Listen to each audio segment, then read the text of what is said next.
집을 나갔던 둘째 아들, 아버지의 재산의 몫을 아직도 살아계신 아버지에게 요구한 다음 뒤도 돌아보지 아니하게, 어쩌면 거드름을 피운 채로, 어쩌면 자신만만한 야심을 가진 채로 먼 나라로 떠나갔던 둘째 아들. 그러나 그는 집으로 돌아오고야 말았습니다.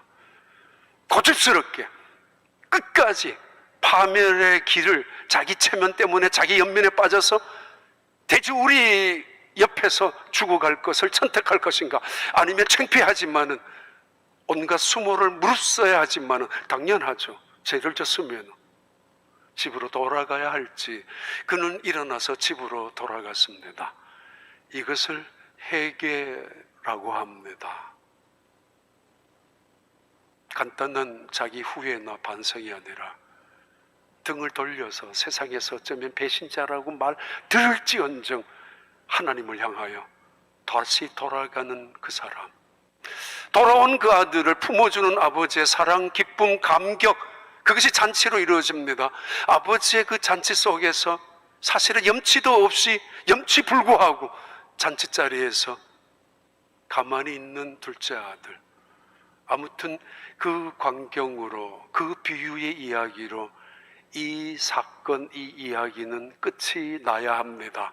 사람들은 그 비유를 들으면서 예수님이 말씀하신 이 비유 속에서 돌아온 아들을 향하여 박수를 칠 것이고, 돌아온 아들을 용서해 주시는 아버지를 바라보면서 비로소 안심하면서, 맞아, 집은 이런 곳이야, 아버지는 이런 분이야, 그리고 돌아온 아들은 이렇게 잘 왔다라고 모두가 함께 축하해주고 축복해주는 걸로 클로징 멘트가 해피엔딩으로 끝나야 합니다. 이렇게 그들은 그 잔치집에서 이제 행복하게 살았을 것이라고, 그런 여운을 주면서 이 비유는 끝이 나야 합니다. 그런데 느닷없이 또 다른 비유가 시작이 됩니다. 톰 라이트라는 유명한 영국의 성경 주석학가, 스토리텔러입니다. 이거는 갑자기 느닷없이 찾아오는 우리의 가슴 속에 마치 비수를 들고 꽂아 놓는, 허를 찌르는 또 다른 비유가 시작되고 있다고. 모두가 박수를 칩니다. 모두가 안심합니다. 이제 돌아온 아들이고, 아버지 집에서 이제는 더 이상 품꾼처럼, 아니 더 이상 돼지처럼 살 필요도 없기 때문에 이제 막 일어나서 돌아가려고 하는데, 그리고 우리가 모두가 어쩌면은 돌아온 아들처럼, 하나님의 사랑과 용서가 필요했던 아들처럼, 그러나 기쁨으로 일어서서, 그래, 나는 탕자이지만 하나님이 품어주셨어, 용서해 주셨어라고 일어나서 돌아가는 순간에 크레딧 자막이, 엔딩 크레딧이 올라가야 하는 순간에 아직 끝이 아니라고 방송에서 말합니다. 다시 앉아주세요, 기다려주세요, 새로운 막이 시작됩니다. 그 이야기가 네 번째 비유라고 하는, 또 다른 탕자라고 불리워지는 마다들의 이야기입니다. 또 한 번 그림을 보고 지나가겠습니다. 렘브란트의 그 유명한, 모두가 다 인용하는 그림이기 때문입니다. 돌아온 아들을 끌어안고 있는 아버지. 얼굴의 모습은 80의 이상에 가까운 노쇠한 모습이지만은, 그러나 붉은 망토를 넓게 펼친 채로 아버지의 간용의 모습이었는지, 두 손이지만 전혀 다른 손입니다. 한 손은 투박한 아버지의 손이고, 한 손은 마치 어머니의 손 것처럼 연약한 여자의 손처럼 보여주지만은, 얼굴은 노쇠한 할아버지의 모습이지만은 손은 이 세상에 어떤 청년 못지않은 강한 힘을 지니고 있는 그런 손의 모습으로 돌아온 아들을 끌어안아 주고 있습니다. 아버지의 사랑의 힘, 용서의 힘, 우리에게 표현해 주고 있습니다. 막 돌아온 이 아들은 금방 엄마의 몸에서 태어난 어린아이처럼 머리가 그렇게 드러나고 있고, 설명한 그림에 보아도, 그리고 이 아이의 집으로 돌아온 이 아이, 청년 이상이 되었을 텐데 갓 태어난 아이처럼 그런 얼굴 표정도 옆모습으로 드러나고 있습니다. 중요한 것은 이것이 메인 포커스가 아닙니다. 한쪽 편으로 슬그머니 여러분 보시기에는 오른편으로 밀려져 가장자리에 두 중심 인물이 사실은 주연이나 마찬가지일 텐데 한쪽 자리에 밀려져 있습니다. 그리고는 여러분 보시기에 왼쪽 편에 또 하나의 가장자리에 몇 사람 중에서 가장 기골이 장대한 사람처럼 보이는 한 남자가 있습니다. 아버지와 비슷한 얼굴이지만은 형이라고, 이 돌아온 아들의 형이라고 짐작하고 그렇게 다들 알고 있습니다. 근데 그의 망토는 아버지와는 달리 이기적인 모습인지 펼쳐져 있지 않고 그의 두 손은 움켜잡고 완고한 모습인지 지팡이를 의지한 채로 땅에 굳게 짚고 있는 그 모습은 완고함을 넘어 완악하기까지 한 고집센 어떤 인간의 모습을 표현하고 있기도 합니다. 아버지가 끌어안는 동생이죠. 아들을 모두가 함께 기뻐하고 축하하는 이 자리에서 왠지 모를 화를 억지로 참아가고 있는 속내를 알 수 없는 것 같지만은 분명히 그의 시선은 따가운 시선으로 이 부자의 모습을 날카롭게 비판하고 있는 듯한 표정을 갖고 보고 있습니다.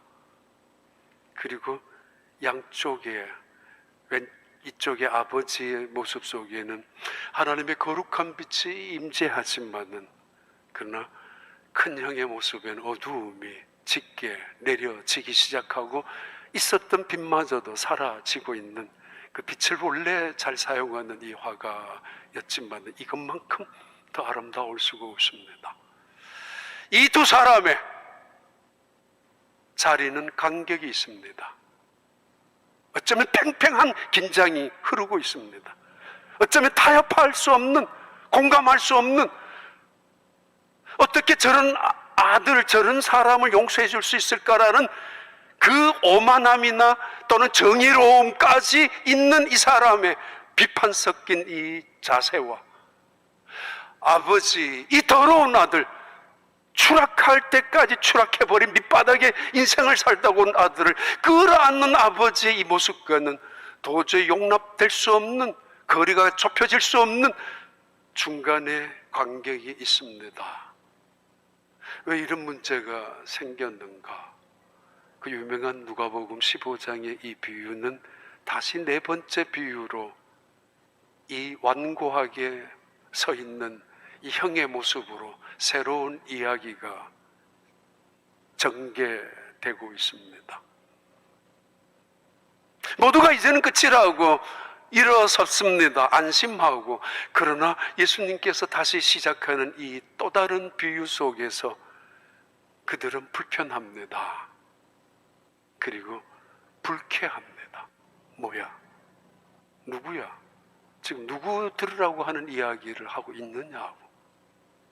그 이야기는 이렇게 시작하고 있습니다. 누가복음 15장 25절부터 28절까지의 말씀입니다. 맏아들은 밭에 있다가 돌아와 집에 가까이 왔을 때에 풍악과 춤추는 소리를 듣고 한 종을 불러 이 무슨 일인가 물은데 대답하되 당신의 동생이 돌아왔음에 당신의 아버지가 건강한 그를 다시 맞아들이게 됨으로 인하여 살찐 송아지를 잡았나이다 하니 그가 노하여 들어가고자 하지 아니하거늘 아버지가 나와서 권한대. 그날 또 밭에서 일할 만큼 성실한 맏아들, 그런데 그가 분노합니다. 자기가 맡아 있는 책임을 감당하고 살아가는 착한 맏아들, 순종 잘하는 이 맏아들, 근데 그가 집에 들어가기를 거절합니다. 그리고 우스꽝스러운 이야기가 전개되고 있습니다. 첫 번째 주제이죠. 집 밖에 경계선에서 머뭇거리는 맏아들. 밭에서 일하다가 돌아왔을 때 집에서 떠드는 소리가 들려왔을 때 이 소리는 초상의 소리, 초상집에서 슬픈 소리인지 좋은 일이 터져서 잔치를 벌여주고 있는 소리인지 누구나 직감할 수 있는 소리인 잔치입니다. 그런데 이 맏아들은 잔치 소리임에도 틀림없이 알고 있음에도 집안에 들어가기를 거절하고 경계선에 머물고 있습니다. 그리고 그는 분노합니다. 뭐야? 당연히 자기 집에 이 일은 자기가 알아야 하고 당연히 그 잔치에 들어가서 무슨 일이냐고 함께 기뻐해야 될 그 순간에 그는 들어가는 걸 거절한 채로 종을 불러냅니다. 누군가 종을 불러내서 무슨 일이야? 묻습니다. 그 종이 이렇게 대답합니다. 당신의 아우님이 건강하게 돌아왔다고. 그래서 주인님께서 너무 기뻐서 잔치를 벌였는데 살찐 송아지를 잡아서 큰 잔치가 지금 이루어지고 있다고. 분위기 파악을 못하고 있는 종이죠. 당연한 줄 알았죠. 당연히 기뻐할 줄 알았죠. 당신의 아우님이 돌아왔다고. 그 말을 듣자 그는 분노합니다. 성실한 사람, 착한 사람, 그가 푸념하고 고백하고 불평한 대로 아버지의 집에 오랫동안 있으면서 한 번도 아버지의 명을 어긴 적 없이 살아왔던 그가 지금 문 밖에 서서 경계선을 그어놓고 머뭇거리고 있습니다.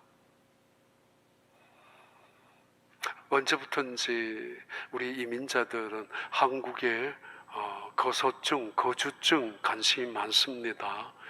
왜냐하면 이중 국적을 허용했기 때문에 한국에서도 국적을 가지고 미국의 시민권도 포기하고 싶지 않고 뭐 어느 쪽에 살든지 때로는 우리에게는 굉장히 유용한 그리고 필요한 일이기도 합니다만은 그러나 때때로 경계인의 위치에 살아가는 사람일 수도 있습니다.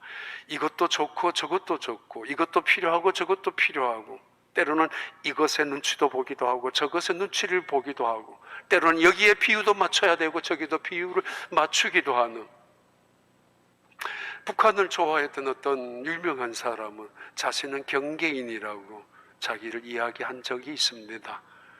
북한과 남한 사이에 있는 경계인이라고 자기도 피해자라는 의미의 말이기도 하지만은 경계선에 있는 사람들 베드로가 경계인으로 예수님의 제자로 살았던 사람 중에 한 사람입니다. 경계선.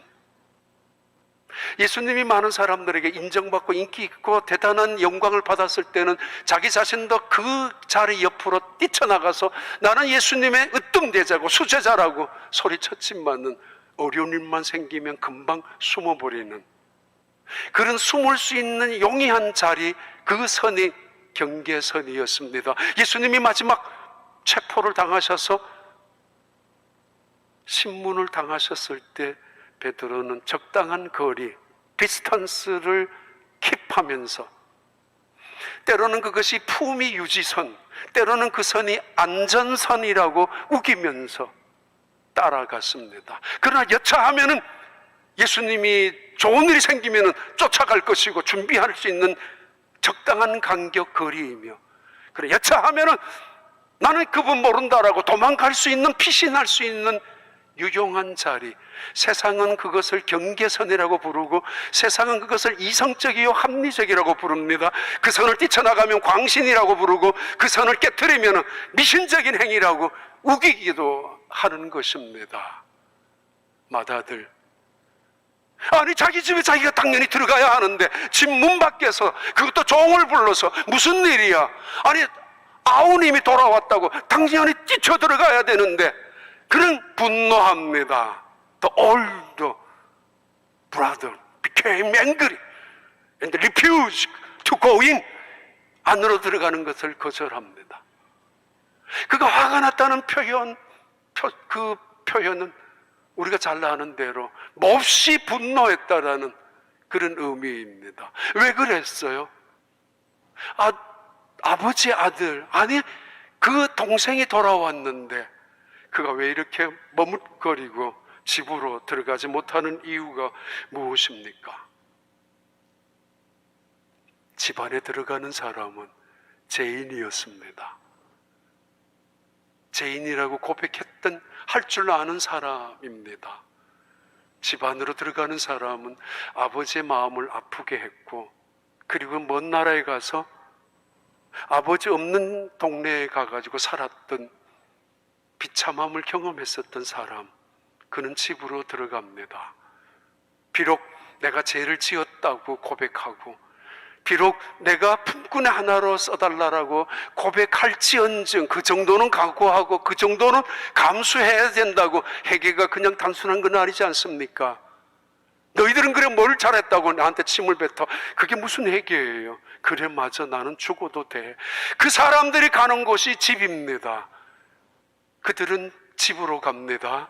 아버지의 용서가 필요하고 아버지의 사랑이 필요하고 아버지의 집이 절대적으로 이 세상에서 헤매다가 방황하다가 경험했고, 그리고 사모했기 때문에 그 아버지 집으로 염치 없지만은 들어갈 수밖에 없었고 붙잡았습니다. 무릎을 꿇습니다.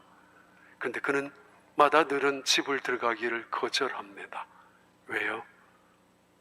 자신의 의로움 때문에. 왜요?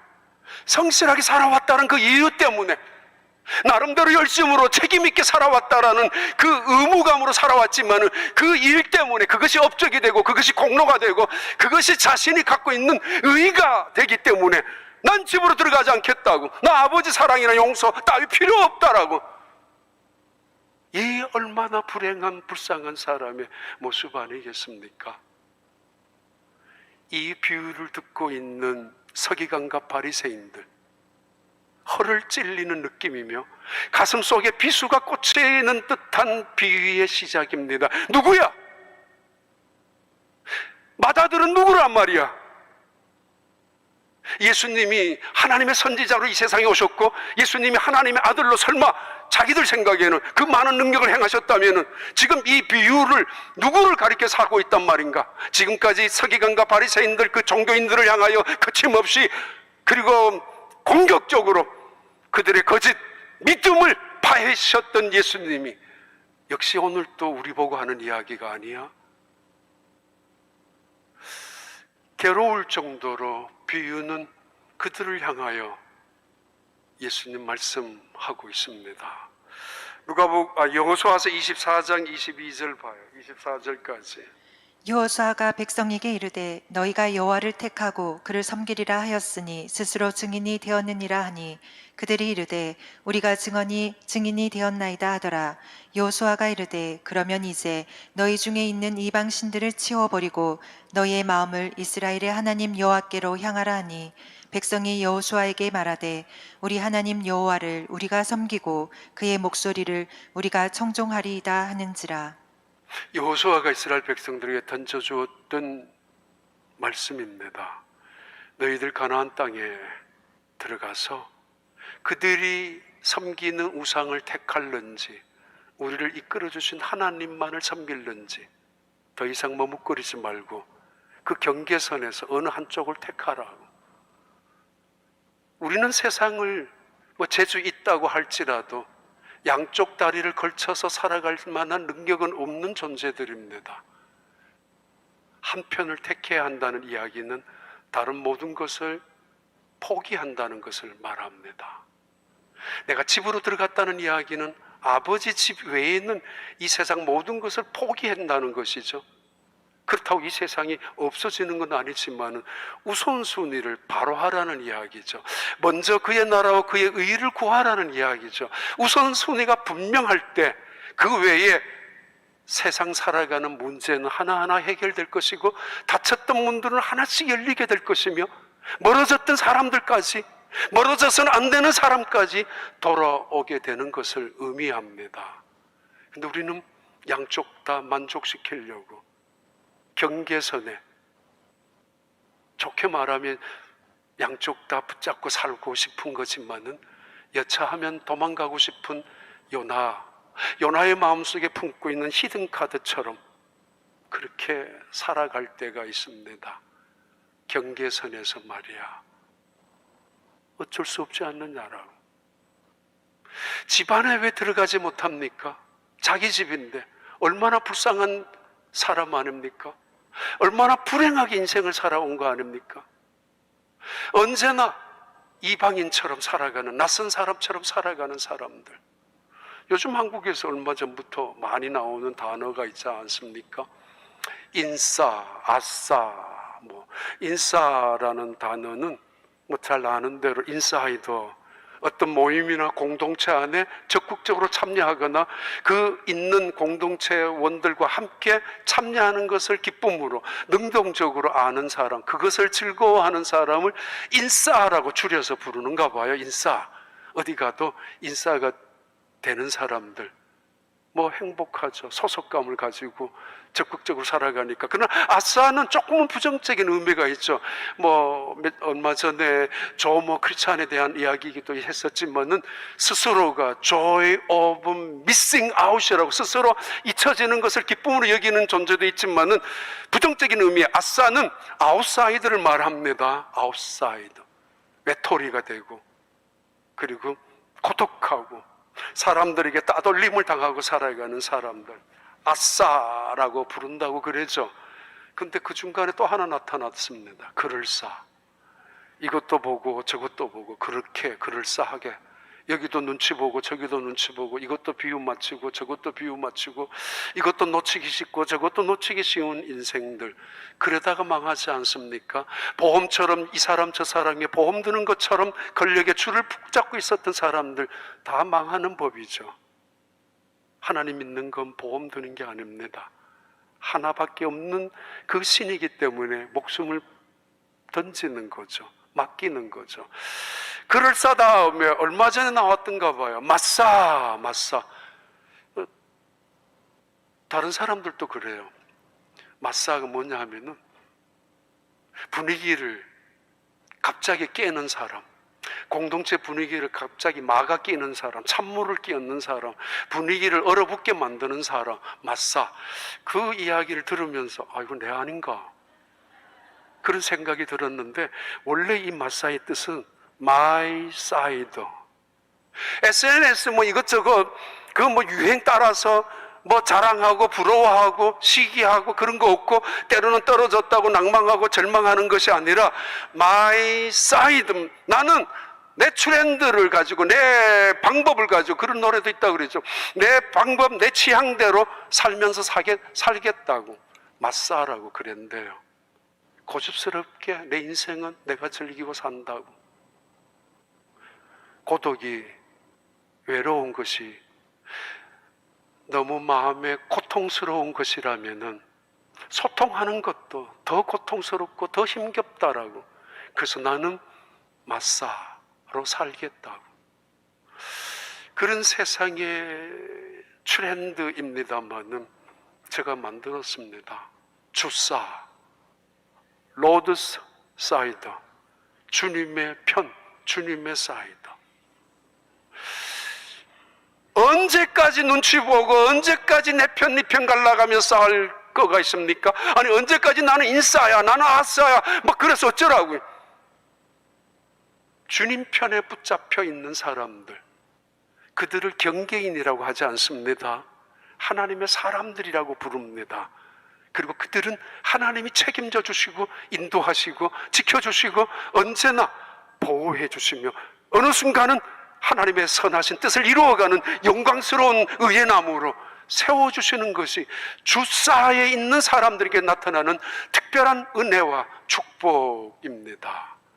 집에도 못 들어가고 머뭇거리는 이 불쌍한 마다들 경계인 여러분, 울타리 쳐놓고 난 요 선은 내가 지킬 수 있어, 경계선 쳐놓고 나 이렇게는 믿어줄 수 있어, 더 이상 간섭하지 마, 더 이상 전화하지 마, 더 이상 나에게 윽박지르지 마, 나 이건 내 생활에 안전선을 확보하는 것이고 내 인생에 내가 원하는 행복이야, 깨트려서는 안 된다라고 우기는 사람들, 어느 날 은혜 받으면은 그 울타리가 얼마나 유치했는지, 믿을 수 없었는지, 나는 안전한 선이라고 방어선처럼 붙잡고 있었지만은 그것이 얼마나 허망했었는지를 어느 날 깨닫는 사람도 있습니다. 미국 와서, 교회 와서 아이들 데리고 다니다가 드랍시키고 집에 갔다가 어느 날 교회 마당에 앉아서 기다리다가 그러다가 점심시간에 점심 먹고 가다가 이 교회 문턱이 얼마나 높은지 예배당 안에까지 들어왔던 사람 1년, 2년이 걸리면서 들어온 사람이 있습니다. 미국 와서 아이들 교회 드랍시켜 놓고 마당에 주차하고 있다가 또는 집에 갔다가 교회 문턱이 그 사람에게는 1년, 2년이나 높았던 분들, 경계선을 무너뜨리고 예배를 드리면서도 뒷자리에서 우두커니, 그러나 어느 순간 점점점 하나님 곁으로 다가가면서 아버지 집에 안에서 아버지의 그 기쁨을 함께 누렸던 사람들의 고백을, 증언을 들은 적이 꽤 있습니다. 그런 교회, 그런 성도가 되기를 바랍니다. 두 번째, 누가복음 15장 23, 29절의 말씀입니다. 아버지께 대답하여 이르되 내가 여러 해 아버지를 섬겨 명을 어김이 없거늘 내게는 염소 새끼라도 주어 나와 내 벗으로 즐기게 하신 일이 없더니.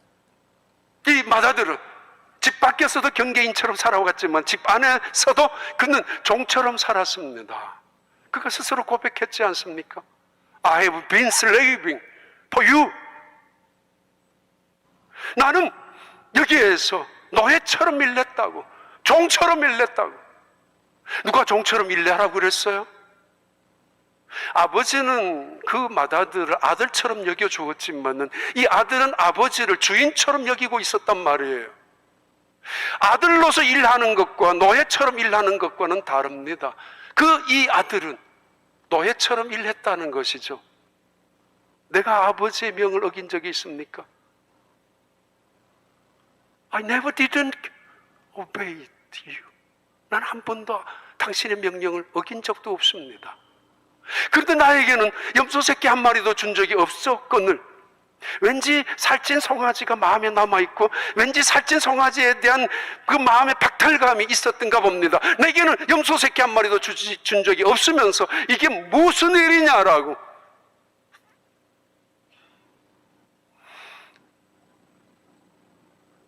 일은 있었지만은 의무만 있었고 섬김과 봉사는 있었지만은 노예적인 근성, 때로는 아들이 아니라 종으로서의 책임만 있었을 뿐입니다. 기쁨이 있었겠어요? 감사가 있었겠어요? 꽤 오래전에 우리 목사님들 중에 한 분, 지금 토론토에 가 계신 목사님이 어느 날 저한테 지나가는 말이고 농담 삼아 목사님 다녀오겠습니다. 난 신방 다녀오겠다는 말로 들었지만 아니, 집에 다녀오겠습니다. 교회가 집이라는 의미였습니다. 여기가 내 아버지 집이라고. 직장은 직장입니다. 집이 우리의 집입니다. 그래서 집에서 나갈 때 다녀올게. 학교는 학교이고 집은 집입니다. 내 학교 갔다 올게. 아니, 직장에서, 회사에서, 사업장에서 집으로 돌아갈 때 나 집으로 가고 있어. 집은 우리에게 안식이 되고 평안한 곳이기 때문입니다. 근데 그 집에는 의무가 없습니다. 규율도 없습니다. 땀을 흘린다고 자랑거리가 아닙니다. 수고했다고 그것이 자기의 의가 되는 것은 더더구나 아닙니다. 아버지의 집에 일하는 아들의 기쁨은 아버지의 기쁨과 동일합니다. 내 것이기 때문에 이 모든 것은 아들이 누릴 수 있는 축복이기 때문입니다. 요셉, 어느 날 그는 팔려서 종이 되죠. 종이 되었지만은 종처럼 일하지 않았습니다. 노예로 떨어졌어요. 팔려갔기 때문에. 그러나 노예처럼 처량하게 억지로 죽지 못해서 살지 않았습니다. 시간만 되면 노예들과 종들과 함께 모여서 잡담이나 떠들고 쉬는 시간만 기다리고 돈만 먹을 것만 기다리며 일했던 종들과는 달랐습니다. 그는 주인의 마음을 알고 주인 행세를 하는 것이 아니라 비록 다른 종들에게 시기를 받을지언정 이왕 종으로 끌려왔다면, 노예가 되었다면 노예처럼 살지는 않겠다라는 각오 때문에 그는 주인처럼 일했고, 그것을 어찌 주인이 모르겠습니까? 청지기로 주인과 같은 자리로 올려줍니다. 세상이 그를 그냥 두지 않죠. 요셉은 음모 때문에 죄수가 되고 말았습니다. 감옥에 들어갔단 말입니다. 쇠사슬이, 캄캄한 감옥이, 그리고 죄수의 복장을 해야 하는. 그런데 그는 죄수의 복장을 입었다고 죄수처럼 생각하고 죄수처럼 살지 않았습니다. 그래서 세상 원망하고 세상 불평하고 세상 탓하면서 나는 피해자라고, 나는 억울하다라고, 세상에 있는 놈들이 전부 나쁜 놈이지만은 내가 왜 나가보자고, 두고 보자고 이를 갈고 석방날만을 기다리고 살았던 사람이 요셉이 아니었습니다. 성경은 요셉은 형통했다고, 하나님의 선하심이 있을 거라고 믿었고 죄수의 복장을 했지만은 하나님의 사람, 하나님의 아들처럼 살았던 사람이 요셉이었습니다. 살아가면서 조금만 옷만 바꿔 입어봐요. 생각이 달라지죠. 비천해질 때도 있고, 말이 달라지죠. 천박해질 때도 있고. 그러나 무엇을 입혀도, 무슨 자리에 떨어져도 요셉은 하나님의 사람, 하나님의 아들처럼 살아갔다라는 이야기입니다. 내가 여러 해 동안 아버지의 명을 어긴 적도 없고 내가 여러 해 동안 아버지를 섬겨왔는데 그 섬겨온 게 뭐죠? 종처럼 섬겨왔고, 섬겨온 게 뭐예요?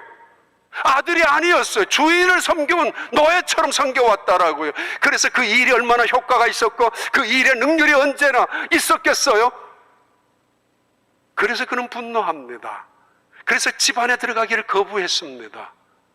로마서 8장 14절 17절 보세요. 무릇 하나님의 영으로 인도함을 받는 사람은 곧 하나님의 아들이라. 너희는 다시 무서워하는 종의 영을 받지 아니하고 양자의 영을 받았으므로 우리가 아빠 아버지라고 부르짖느니라. 성령이 친히 우리의 영과 더불어 우리가 하나님의 자녀인 것을 증언하시나니, 자녀이면 또한 상속자 곧 하나님의 상속자여 그리스도와 함께한 상속자니, 우리가 그와 함께 영광을 받기 위하여 고난도 함께 받아야 할 것이니라. 여름 성경 할 때 이런 이야기 기억하실 수 있습니다. 여름 성경 학교 하는데 아이들끼리 게임을 해요. 그래서 게임을 시작하는 리더가 이제 줄을 몇 줄 세워가지고 5명, 7명, 8명 처음에 말하죠.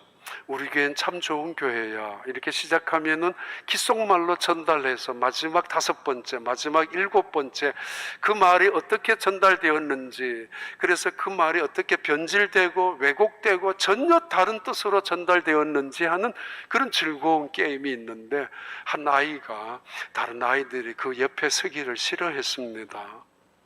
좀 못생기기도 하고 집안이 가정해서 옛날에는 조금 입술 부분에 좀 어려운 아이들이 수술 안 하면은 그런 아이들이 있는데 걔가 그랬던가 봐요. 그래서 친구가 없어 교회가 와서도 따돌림을 당했는데, 그래도 결국 제일 끝에 서게 되었는데 아이들이 말을 전달하다가 곧 걔 직전에 있는 아이가 얘 가까이 가서 그 귀에다가 입을 대고 말을 해야 되는데 싫어하는 거예요. 그걸 알고 선생님이 쫓아가서 그 아이한테 대신 말해줬어요. 걔한테 말해줬다고. 정수가, 나는 너가 내 딸이었으면 좋겠어. 정수가, 너가 내 딸이었으면 좋겠어. 친구들 사이에도 따돌림을 당하고 한 번도 친구들이 옆에 와서 손 한 번 잡아준 적이 없는, 누구한테도 그런 말을 들어본 적이 없는 이 아이가 선생님이 그 말을 듣자마자 눈물이 솟아날 만큼 감동이 되었대죠. 그 나이에도. 난 너가 내 딸이었으면 좋겠어. 하나님은 우리를 창조하신 분, 우리를 지으신 분, 창조하신 그 많은 사람들 중에 나를, 내 이름을 지명하여 불러내셨고, 그리고 지명하여 불러내실 때도 너는 내 것이라고 확실하게 말씀하셨고 선언하셨던, 너는 내 아들이라고, 너는 내 딸이라고, 내가 너를 사랑한다고, 내가 너를 보배롭게 여긴다고, 내가 너를 존귀하게 여긴다고 그렇게도 말씀하셨던 하나님, 마침내 예수 그리스도를 통하여, 아니 그것도 모자라 성령을 통하여 우리에게 더 이상 양자의 그 노예나 종의 영이 아니라 양자의 영을 주셔서 성령을 통하여 하나님을 아버지라고 고백할 수 있도록 은혜를 주셨던 하나님, 우리 예수를 통하여 하나님 아버지, 아버지 고백할 수 있도록 내 안에 그 양자의 영을 주셨던 하나님의 사랑, 누구한테 들어야 행복합니까? 얼마나 자주 들어야 여러분 만족할 수 있습니까?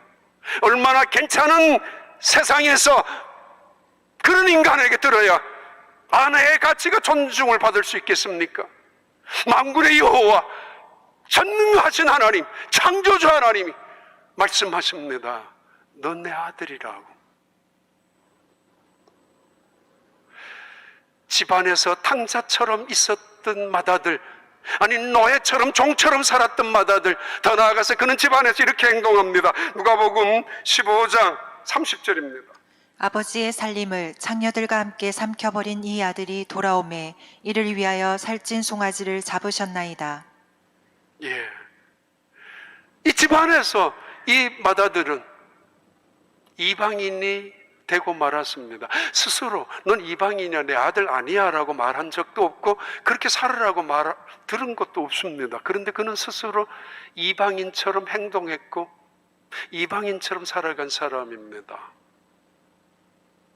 알버트 까미의 이야기대로 이방인 또는 찰스 콜린의 이야기처럼 낯선 사람, 나그네, 그런 이방인들, 때로는 그 아웃사이더들이 반역을 꿈꿀 때 이 역사가 달라지고 또는 이 세상이 달라질 때도 있습니다. 문화적으로도 아웃사이더들이 일으킨 세상에 혁명들이 있었으니까. 그러나 여기서 말하는 이방인이라는 건 단순히 그런 세상을 바꿀 수 있는 혁명적인 이방인이 아니라 그는 아버지의 마음조차 알 수 없는, 이해조차 하지 않는, 이해하기도 싫어하는 낯선 사람이라는 말입니다. 자기 우월감에, 자기 연민에, 자기 성실에 빠져서 넌 착한 사람이야, 그 말에 빠져서 넌 충성하는 사람이야, 넌 대단한 사람이야, 넌 봉사하는 대단한 인간이야 라는 이야기들 때문에 그 착각 속에서 빠져있는 이방인, 나는 너와는 달라. 아버지가 둘째 아들이 떠난 다음 그렇게 잠을 못 주무시고 계시는 거 뻔히 알면서도 한 번쯤 찾아가서 아버지 오늘 밤엔 주무세요, 이러다가 몸 상하세요, 주무세요, 편안히 주무세요 해야 되지 않습니까? 한 번이라도. 식사도 제대로 한 번도 못하는 건 눈앞에서 뻔히 알고 있는 이 맏아들이라면은, 의젓한 맏아들, 아버지를 책임져야 되는 맏아들이라면은, 아버지 오늘은 식사 꼭 하셔야 돼요.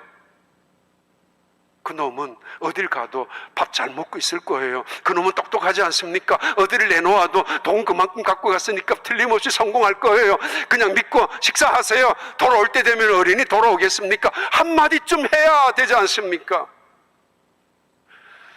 저녁이면 저녁, 낮이면 낮에 옥상에서 아니면 대문 밖에서 기다리고 계신 아버지 손을 잡고, 아버지 제가 제 동생 찾으러 가겠습니다. 이제는 집에 들어가세요. 내 동생을 내가 찾으러 가서 데리고 오겠습니다. 시간이 지날수록 그런 마음 한 번쯤은 그럼 가져야 하고 아버지를 설득해야 되지 않습니까? 그는 이방인입니다.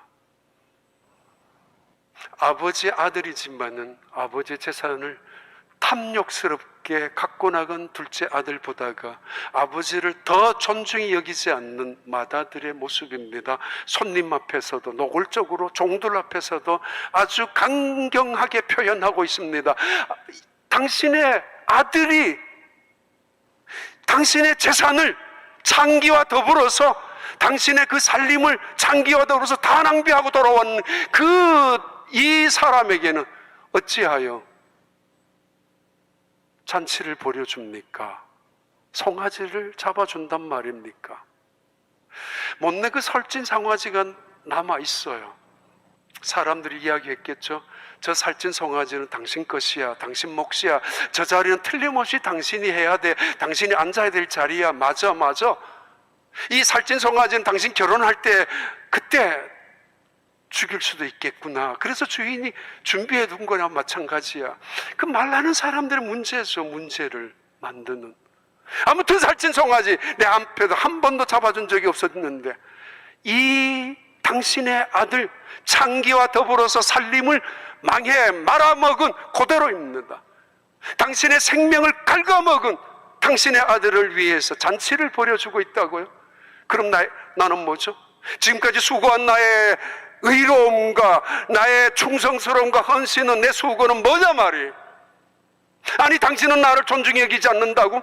나를 덜 사랑한다고? 저 인간이 돌아왔다면 내 몫이 점점 줄어들 것인데, 뻔할 텐데 이건 뭐입니까? 라는 분노가 노출되고 있습니다. 아주 숨김도 없이 맏아들의 표현입니다. 어떻게 이럴 수가 있느냐고. 여기서 당신의 살림, 재산이란 단어보다가 살림을 썼는데, 이건 비오스라는, 바이오라는 생명과 관계되는, 당신의 생명을 낭비하고, 아니 당신의 생명을, 우리의 생명을 갉아먹은, 말아먹은 그 아들을 위하여 살찐 송아지를 잡아줬다고? 이게 말이나 됩니까? 그렇게 분노하고 있는 이 맏아들에게 아버지는 끊임없이 이야기합니다. 종들도 말했습니다. 당신 아우님이 돌아왔다고. 그리고 아버지도 말씀합니다. 너의 동생이 돌아왔다고. 그러나 그는 그렇게 생각하지 않습니다. 그 동생은 창기와 더불어서 살림을 말아먹은 죄인일 뿐이기 때문입니다. 나와는 다른, 수준이 다른, 격이 다른, 품격이 다른 인간이기 때문입니다. 나는 착해야 하고, 나는 선해야 하고, 그래서 나는 칭찬받아야 하고, 세상의 모든 것은 내 자리여야 하는데, 아니 저렇게 못쓸 인간이 어떻게 그 살찐 송아지를 먹느냐 말입니다. 원래 이 형은 이렇게 말해야죠. 동생아, 힘들었지?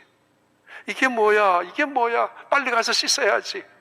종들에게 다 이야기해야 되잖아요. 빨리 신발을 가져오고 자기가 말해야 되잖아요. 아버지가 말씀하기 전에 자기가 송아지를 잡아야 되죠. 아니 너 어떻게 이렇게 상했어?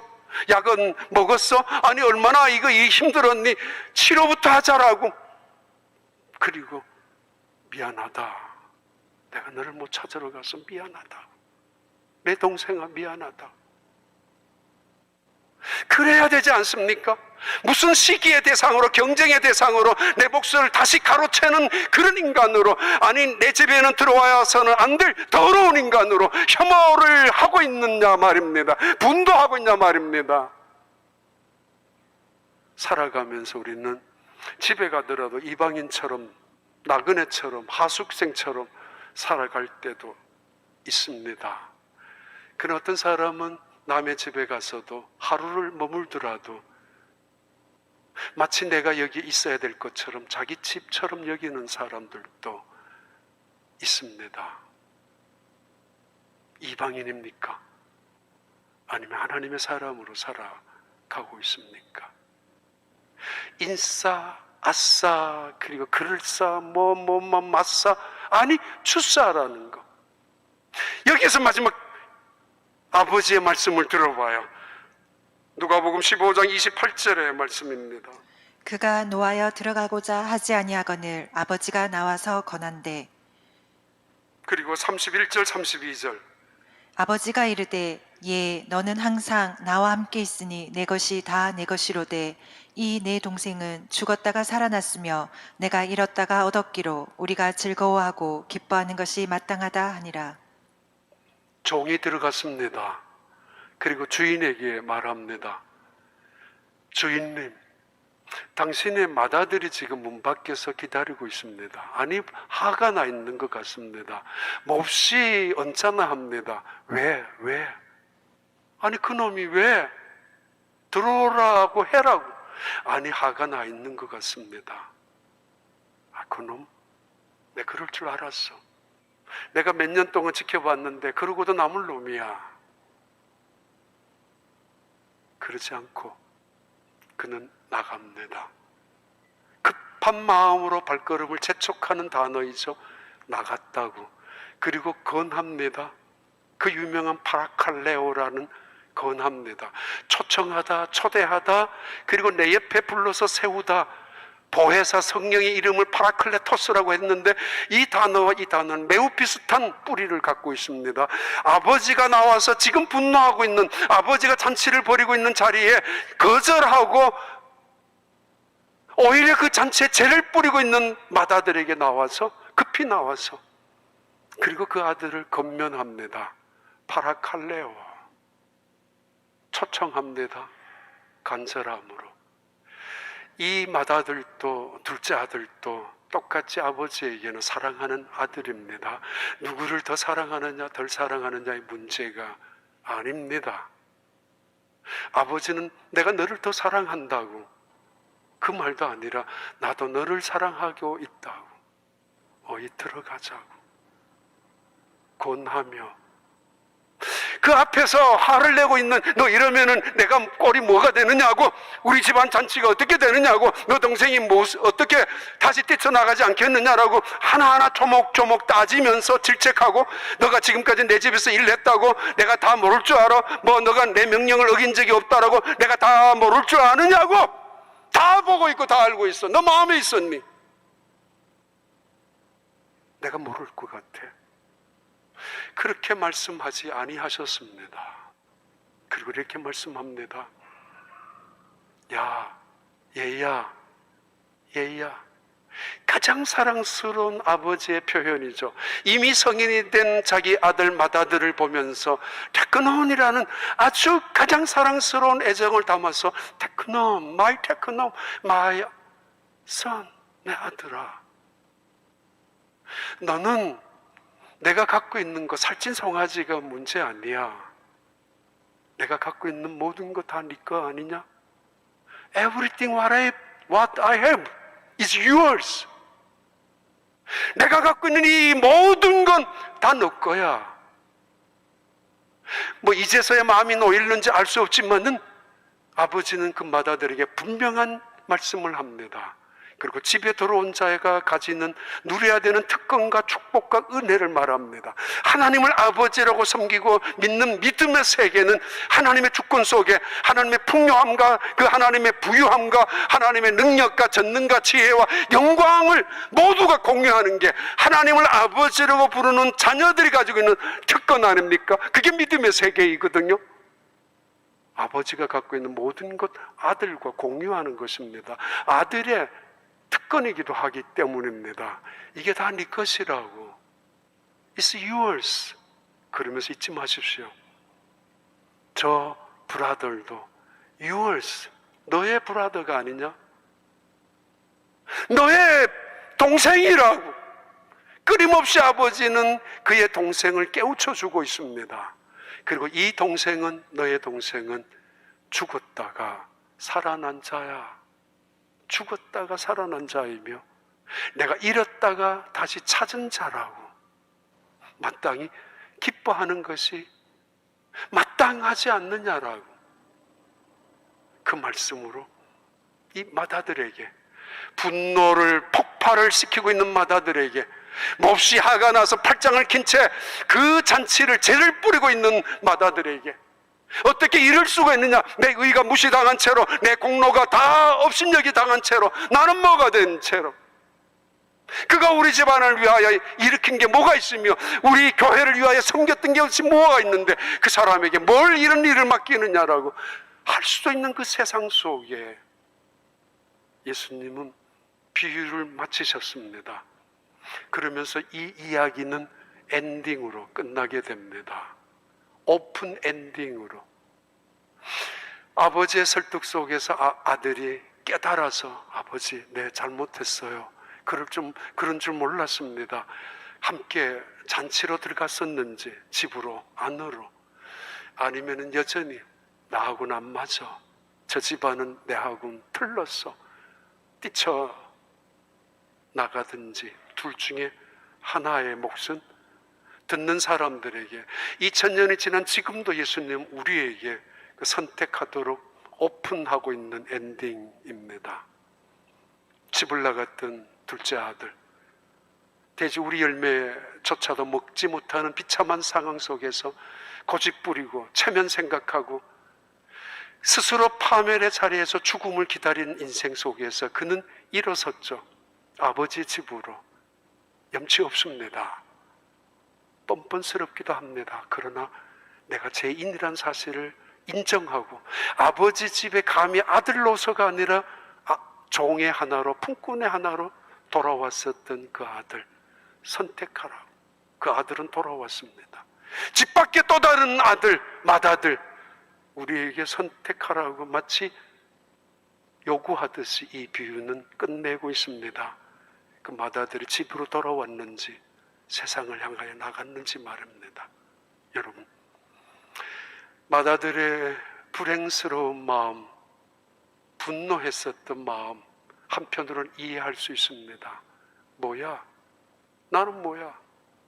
여러 해 동안 아버지를 섬겨왔는데 나를 위하여, 친구들을 위하여 염소 새끼 한 마리도 잡아준 적이 없는데 저 더러운 꼴로 돌아온 당신의 아들을 위하여 잔치를 벌여준다고? 이게 교회냐고? 그런 교회는 다시는 가기 싫다라고 할 수도 있겠지만은, 예수님은 서기관과 바리새인들을 향하여 그들의 허점을, 그들의 방심하고 있는 마음을 찔러주고 있습니다. 어쩌면 너희들이 이렇게 탕자가 아니냐고, 아버지의 마음을 아프게 한 건 어쩌면 너가 더 크다라고. 찾는 자 아버지의 기쁨 속에 아버지 집에 머물면서 아버지의 모든 것을 함께 누릴 수 있는 하나님의 나라, 하나님의 집에 자녀들, 자식들이 되시기를 진심으로 축복합니다.